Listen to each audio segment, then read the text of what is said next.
Comic book and science fiction fans know very well that a captivating story needs more than just a main character and his antagonist. A well-thought-out universe must also be created around them, in which everything will happen according to certain laws and logic. Star Wars, Lord of the Rings, Dune, Marvel.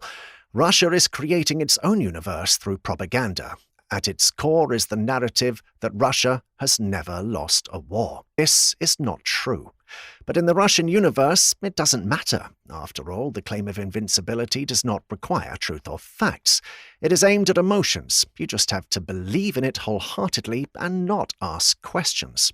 Those who reproduce and spread the narrative believe in it themselves, and so they only notice things that reinforce and complement this belief. Facts that contradict it or cast doubt on it are simply dismissed.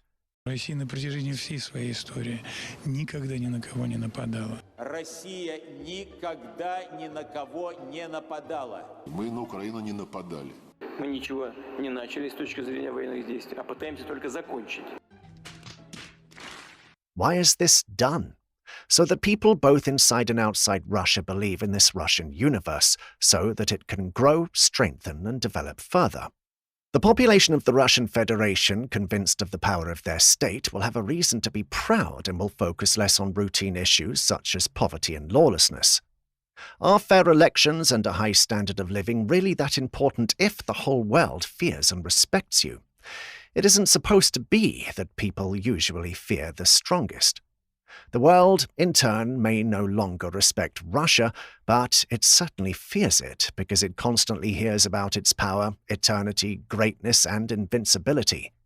It's not surprising that no one wants to test whether a direct confrontation with Russia would really have catastrophic consequences, as the Russians themselves claim. But it never comes to a direct confrontation. Russia is doing everything it can to demoralize its potential opponents and convince them that resistance is futile. In fact, further proof that this narrative works is that this is exactly what the West thought when Russia launched its full-scale invasion of Ukraine in February 2022. Ukraine was given weeks, and it was believed that Ukrainian resistance would only slightly delay the inevitable Russia's victory.